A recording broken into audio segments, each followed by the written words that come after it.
लोकसभा चुनाव में हॉट सीटों में शुमार लखनऊ में जहां एक और भारी भरकम पोर्टफोलियो वाले भाजपा नेता और देश के रक्षा मंत्री राजनाथ सिंह जीत की हैट्रिक लगाने के लिए मैदान में हैं, तो वहीं दूसरी ओर राजनाथ सिंह को चुनौती देने के लिए जेपी आंदोलन से निकले नेता और मुकदमों का लिम्का बुक ऑफ रिकॉर्ड में नाम दर्ज कराने वाले इंडिया गठबंधन के प्रत्याशी रविदास मेहरोत्रा मैदान में हैं। इस हॉट सीट पर रविदास मेहरोत्रा जीत को लेकर कितना आश्वस्त है और उनके क्या वादे हैं, सुनिए हमारे स्टेट हेड आकिल हाशमी से खास बातचीत।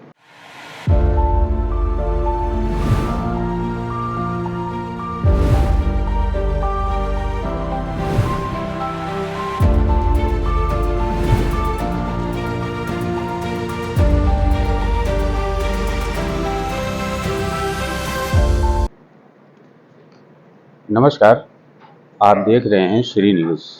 हमारे खास कार्यक्रम सड़क से सदन तक में आज हमारे साथ एक ऐसी शख्सियत हैं जिन्होंने सड़क से सदन तक काफ़ी संघर्ष किया है। उनके नाम अनचाहे रिकॉर्ड भी दर्ज हैं और इस बार हार्ड सीट से मैदान में इंडिया गठबंधन ने उन्हें उतारा है। हम इससे पहले परिचय कराए तो उनको 69 साल की उम्र हो गई है। कल उनका जन्मदिन था। आज हम उनको जन्मदिन की बधाई भी देंगे और उनसे तमाम मुद्दों पे बातचीत भी करेंगे। हमारे साथ लखनऊ से इंडिया गठबंधन के प्रत्याशी रविदास मेहरोत्रा जी हैं। आपका बहुत बहुत स्वागत है धन्यवाद। श्री न्यूज़ पे। आपको जन्मदिन की सबसे पहले बहुत बहुत बधाई। कल आपका जन्मदिन था, आपने 69 साल की उम्र पूरी की है। क्या मुद्दों को लेके आप इस बार हैं और आपको क्या लगता है चुनाव में क्या परिस्थितियां बनेंगी? हम लोग लगातार जनता के बीच में रह करके जनता की समस्याओं, जन मुद्दों को लेकर के जन संघर्ष करते रहते हैं और जन संघर्षों में 250 बार जेल गए हैं और 300 बार ऐसा हुआ होगा कि गिरफ्तारी के बाद हम लोगों को पुलिस लाइन से या इको गार्डन से रिहा कर दिया गया है। जनता के मुद्दों के लिए हम लोगों ने 49 साल लगातार जनता के बीच संघर्ष करने का काम किया है और इसलिए जनता ने इस बार बदलाव करने का मन बना लिया है, क्योंकि भारतीय जनता पार्टी के जो सांसद 10 साल से यहाँ पर हैं उनका जनता की समस्याओं से कोई मतलब नहीं है, न कभी वो जनता से मिलते हैं। जनता तो बहुत दूर की बात है, उनकी पार्टी के 2 विधायक, एक लखनऊ पश्चिम से सुरेश श्रीवास्तव जी और एक लखनऊ पूरब से आशुतोष टंडन जी, दोनों की मृत्यु हुई और दोनों की अंतिम संस्कार में सांसद जी नहीं आए और ना उनकी तिरही में आए। तो जिस सांसद के पास अपनी पार्टी के, अपने क्षेत्र के विधायक के अंतिम संस्कार में आने का समय नहीं है, वो जनता के किसी भी कष्ट दुख में खड़ा होगा, इसका कोई प्रश्न नहीं उठता है। चुनाव हो रहा है, चुनाव पूरा निकल जाएगा, वो जनता से वोट मांगने नहीं आएंगे और वो कहते हैं कि भारतीय जनता पार्टी कुत्ता चुन लेगा तो जीत जाएगा। तो इस बार जनता उनको सबक सिखाने का काम करेगी और लखनऊ शहर में न कोई उद्योग, न कोई कारखाना, न कोई फैक्ट्री खोलने का काम किया है और नौजवानों को रोजगार मिले इसका जगह पर उन्होंने जो लखनऊ में कंपनी थी एक रक्षा मंत्रालय की HAL, उसको बेचने का काम कर दिया। रक्षा मंत्रालय की कंपनी में जहाज बनते थे और वो 20,000 करोड़ रुपए प्रतिवर्ष के लाभांश चल रही थी, उस कंपनी को प्राइवेट हाथों में बेचने का काम कर दिया है। तो अब लखनऊ की जनता जान गई है कि भारतीय जनता पार्टी के प्रत्याशी ने जनता को ठगने का काम किया है और 10 साल जनता का कोई भी काम नहीं हुआ। हमने चुनौती दी है कि अगर जब यहाँ कोरोना काल चल रहा था, हमारे पास सैकड़ों फोटो हैं जो हम जनता के बीच में घूम रहे थे, अस्पताल जा रहे थे, उन्हें खाना बंटवा रहे थे। जो सांसद महोदय हैं वो दिखा दें कि कोरोना काल के बीच में वो एक बार 1 घंटे के लिए भी लखनऊ आए थे और ये बता दें कि लखनऊ शहर में कई दिन आज तक रहे हैं। वो 7-8 बार लखनऊ आए हैं 10 सालों में और यहाँ पर कभी लखनऊ शहर में रहे नहीं एक दिन भी। तो ऐसे लोगों को जनता इस बार सबक सिखाने का काम करेगी हम लोग जनता के बीच में लगातार जनता की समस्याओं को लेकर के संघर्ष करने का काम करते हैं। सड़क से लेके और विधानसभा तक हमने संघर्ष करने का काम किया है और सड़क से लेकर के लोकसभा तक संघर्ष करने का काम करेंगे। हम लोगों ने जनता के मुद्दों को लेके, जन समस्याओं को लेकर के सड़क से सदन तक संघर्ष करने का काम किया। आपको क्या लगता है ये लड़ाई आसान होगी? पिछली बार जिस तरीके से शत्रुघ्न सिन्हा की पत्नी मैदान में थी और राजनाथ सिंह ने 3,47,000 वोटों से बड़े मार्जिन से जीत दर्ज की थी, आपको लगता है क्या ये आसान लड़ाई है आपके लिए? देखिए, इस बार जनता खड़ी हो गई है। इस बार लड़ाई भारतीय जनता पार्टी की जनता से हो रही है। विपक्ष में जनता खड़ी हो गई है और जो प्रत्याशी पूर्व में आते रहे उसे लड़ने के लिए, वो लखनऊ शहर के नहीं थे, बाहर के थे। इसलिए जो है वो चुनाव यहाँ पर जीतते रहे हैं। लेकिन इस बार जो है हम लोग चुनाव उनको हराने जा रहे हैं। पिछली बार में अब में अंतर ये है कि समाजवादी पार्टी और कांग्रेस पार्टी, आम आदमी पार्टी मिलकर चुनाव लड़ रहे हैं। 26 विपक्षी पार्टियों का मोर्चा इंडिया गठबंधन, जो इंडिया गठबंधन इस बार एनडीए को हराएगा, जिस एनडीए का फुल फॉर्म है नक्सली दंगाई अलायंस। और पिछली बार जो है वो कांग्रेस पार्टी अलग लड़ी थी, आम आदमी पार्टी अलग लड़ी थी। उन सबके वोट जोड़ देंगे तो भी भाजपा चुनाव हार रही है। तो हम लोग जो हैं वो इस बार और संपर्क कर रखे, जनता को जोड़ने का काम कर लिया है। जनता ने बदलाव करने का मन बना लिया है। अच्छा, जिस तरीके से चुनाव को लेके इलेक्टोरल बॉन्ड और भाजपा पे तमाम आरोप लग रहे हैं कमीशन खोरी के, उसको लगता है आपको क्या जनता से उसको कोई फर्क पड़ रहा है? निश्चित रूप से आज जनता खुद कह रही है कि भ्रष्टाचार की जननी भाजपा है और भारतीय जनता पार्टी ने लगातार लूट करने का काम किया है। ईडी की रेड डलवाई, 41 कंपनियां ऐसी हैं जिन पर ईडी की रेड पड़ी और बाद में रिश्वत लेकर के भारी और वो ईडी की जांच बंद हो गई और कार्रवाई बंद हो गई। एक इलेक्ट्रॉल शील्ड कंपनी है जिसने कोरोना की वैक्सीन लगाई थी, तो वो कोविड शील्ड कंपनी से 500 करोड़ रुपया चंदा लिया है। चंदा क्यों लिया है? ये पूरा देश जान गया है कि भाजपा ने लगातार जनता के पैसे को लूटने का काम किया है और इलेक्ट्रॉल बॉन्ड के नाम पर रिश्वत देने का काम किया है। बड़े बड़े ठेके जो दिए गए हैं उन सब ठेकों वाले मालिकों से भाजपा की ने इलेक्ट्रॉल बॉन्ड के नाम पर पैसा लिया है और इससे कई गुना पैसा जो है अंडर टेबल लिया है। कल प्रधानमंत्री मोदी जी ने एक रैली में मुसलमानों को, विपक्ष पे आरोप लगाते हुए मुसलमानों को टारगेट किया है कि विपक्ष एकजुट होकर जो संपत्ति इकट्ठा करी वो मुसलमानों को बांट देगी। पिछली सरकार में कांग्रेस ने ये कहा था, तो इसको लेके लोगों की अलग अलग राय आ रही है। कांग्रेस के भी प्रवक्ता ने अपनी राय दी है, इस पे आपका क्या ओपिनियन है? देखिए, भारतीय जनता पार्टी जनता के मुख्य मुद्दों पर बहस करने के स्थान पर अनावश्यक बातें करने का प्रयास करती है। भारतीय जनता पार्टी चाहती नहीं है कि महंगाई पर बात हो और प्रधानमंत्री महंगाई का मां बोलने को तैयार भी नहीं है। भारतीय जनता पार्टी नौजवानों को नौकरी मिले, उनको रोजगार मिले, इस पर बात करने को तैयार नहीं है। भारतीय जनता पार्टी की सरकार में करप्शन इतना व्याप्त हो गया है, इलेक्ट्रॉल बॉन्ड पर इतने रुपए लिए गए हैं, इस पर बोलने को तैयार नहीं है। कोरोना काल में भारतीय जनता पार्टी की गलती के कारण से जब लोग मर रहे थे और लाखों लोगों की मौत हो गई, इसके पीछे भाजपा सरकार दोषी थी। अगर हम लोगों ने पहले मांग करी थी कि अगर इंटरनेशनल एयरपोर्ट बंद कर दिए जाएं तो कोरोना नहीं आएगा, लेकिन भाजपा ने वो नहीं किया और कोरोना से लाखों लोगों की मौत हो गई। उन सब मौतों के लिए भारतीय जनता पार्टी की सरकार दोषी और जिम्मेदार है। जिस समय कोरोना चल रहा था, प्रधानमंत्री ने प्रधानमंत्री कोविड वेलफेयर फंड बनाया। अगर भाजपा सरकार में हिम्मत है तो प्रधानमंत्री कोविड वेलफेयर फंड में कितना पैसा आया और कितना पैसा किसने दिया और वो कहां पर खर्च हुआ, उसका हिसाब दे दे तो लोगों को भारतीय जनता पार्टी के नाम से घृणा हो जाएगी। इस तरीके से लूट हुई है।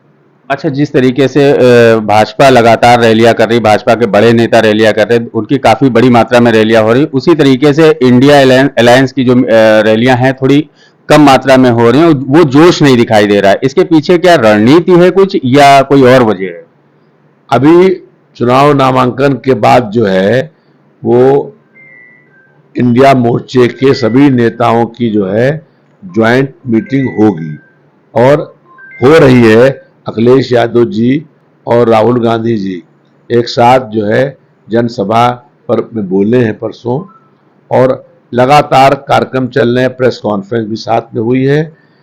भारतीय जनता पार्टी के पास प्रशासन तंत्र है, सरकारी तंत्र है, धन है और गुंडे हैं। उनके माध्यम से वो रैली और मीटिंग कर रहे हैं और भीड़ इकट्ठा कर रहे हैं। लेकिन हम लोगों के प्रोग्राम में, कार्यक्रम में जनता अपने आप जुड़ती है, अपने आप आती है, और वो असली जनता है जो परिवर्तन करने का काम करेगी। अच्छा, अगर हम आपके सियासी बैकग्राउंड पे जाएं, 1989 से आप सियासत में हैं, पहली बार जनता दल से विधायक बने थे। आपने काफी संघर्ष किया है।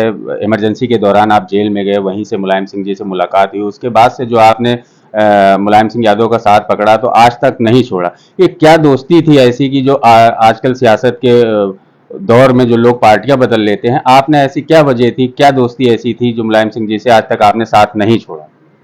जब हमारा साथ मुलायम सिंह से हुआ तो वो हम पर विश्वास करते थे, और कई बार ऐसा हुआ कि बहुत बड़ा पुलिस का घेरा था, लोग डर गए थे, और हमारा उन्होंने हाथ पकड़ा, और उनका हाथ पकड़ करके हम दोनों लोगों ने पुलिस के सारे घेरों को तोड़ दिया।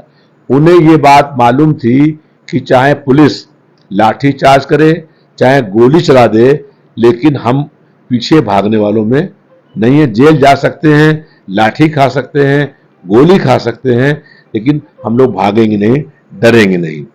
इसके अलावा कई संघर्षों में उन्होंने हमको देखा। आपातकाल में छोटी उम्र थी और 20 महीने लगातार हम जेल के अंदर बंद रहे, और उसके बाद जब हमारा संघर्ष शुरू हुआ साथ मुलायम यादव जी के, तो बहुत प्रतिबंध लगाए गए, हमारे घरों पर कुर्की करी गई, पुलिस ने घरों को घेरा, लेकिन न हम लोग डरे न दबे। और लोगों को आज मालूम है कि हम लोग भारतीय जनता पार्टी की ईडी, सीबीआई, इनकम टैक्स, मुकदमे, जेल से डरने वाले नहीं हैं। हम हर दमन जुल्म के खिलाफ जो है वो संघर्ष करने का काम करेंगे और भारतीय जनता पार्टी को हराने का काम करेंगे। 2002 से 2007 तक बसपा शासनकाल में सबसे ज्यादा आपको जेल भेजा गया, 18 बार आप जेल गए। क्या वजह ऐसी थी कि मायावती जी की रडार पे आप रहे? यहाँ पर कई गरीबों की बस्तियां उजाड़ी गई, तो जब कोई बस्ती उजड़ती है तो हम लोग वहां पहुंच करके उसको रोकने का काम करते हैं। अगर कोई मलिन बस्ती है, कोई गरीब की बस्ती है, उसको उजाड़ने की कोई भी कार्रवाई होगी तो हम लोग उस कार्रवाई को रुकवाने का काम करते हैं, क्योंकि उसको भी जीवन जीने का अधिकार है। अगर फुटपाथ पर कोई दुकान लगाता है तो वो उसकी मजबूरी होती है, और उस मजबूरी में अपने बच्चों का पेट पालने के लिए वो दुकान लगाता है। अगर उसकी दुकान कोई सरकार तोड़ने का काम करेगी तो हम लोगों ने उस खिलाफ संघर्ष करने का काम किया है। हम ये चाहते हैं कि जो मलिन बस्तियां हैं, जो गरीब लोग रहते झोपड़ी में, उनको उसी स्थान पर मालिकाना हक मिले। जैसे यहाँ पर अकबर नगर है, 70 साल से लोग रह रहे हैं और भारतीय जनता पार्टी के लोग उनको उजाड़ने का काम कर रहे हैं। हमारा कहना है कि जो लोग वहाँ पर रह रहे हैं उनको वहीं पर मालिकाना हक दिया जाए और उस पैसे से उस बस्ती का विकास का काम हो।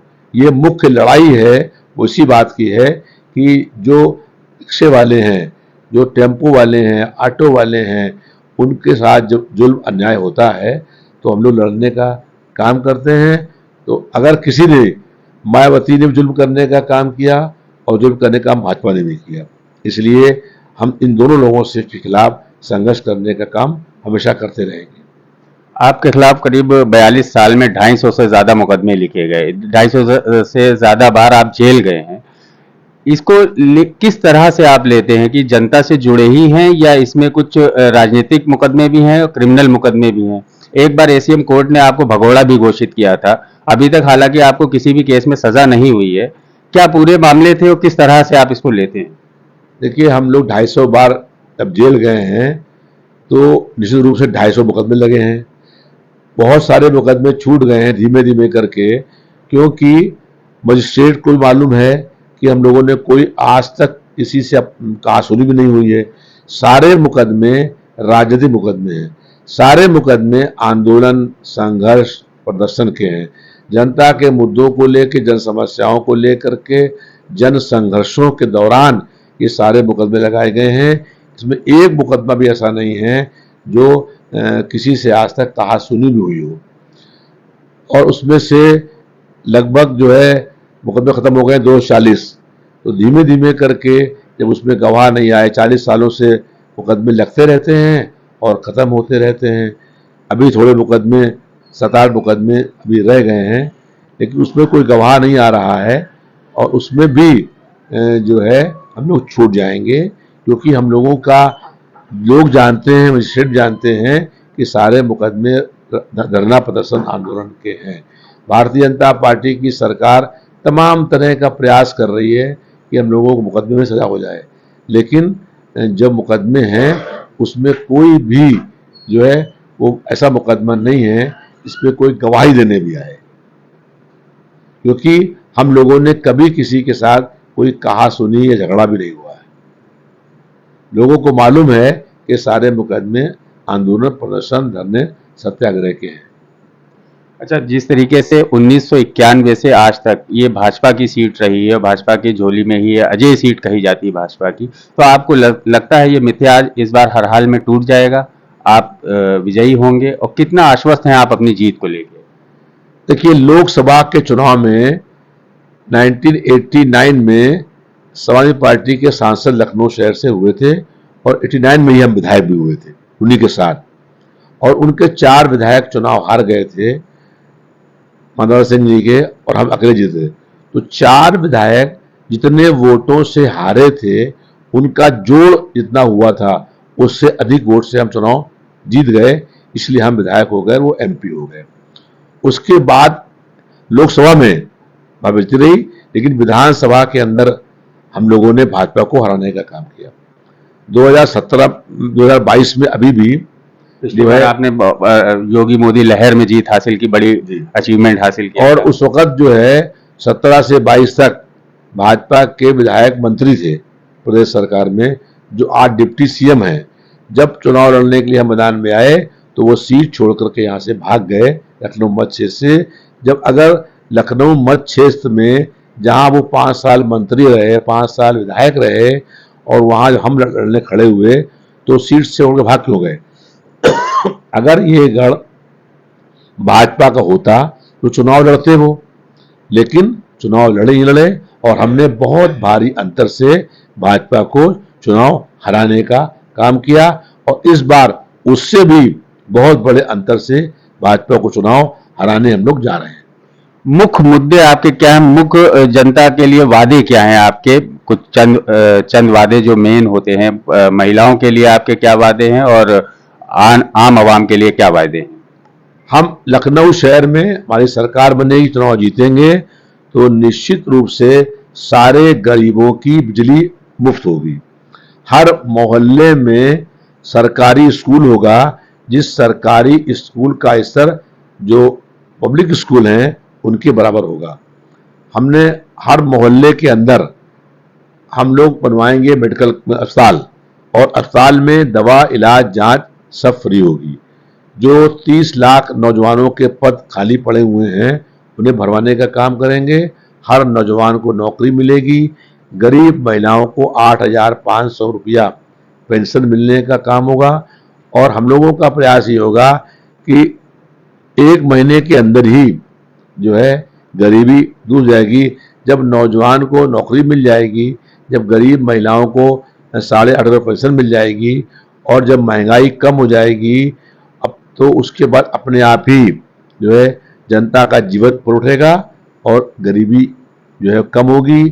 हम लोगों का ये वादा है जनता से कि कोई भी आदमी भूखमरी से, गरीबी से किसी की मृत्यु नहीं हो पाएगी, दवा के और इलाज के अभाव में किसी की मृत्यु नहीं होगी। और लखनऊ शहर के अंदर हम लोग चौमुखी संपूर्ण जो विकास है वो करवाने का काम करेंगे। अच्छा, इंडिया अलायंस को अगर बहुमत मिलता है तो प्रधानमंत्री का चेहरा कौन, राहुल, अखिलेश या केजरीवाल? ये लोकतंत्र में हम लोगों की विश्वास है, आस्था है। जो सांसद होते हैं वो चुन करके आते हैं, वो चुनते हैं कि देश का प्रधानमंत्री कौन होगा। प्रधानमंत्री चुनने का अधिकार जो जीते हुए सांसद हैं उनको है।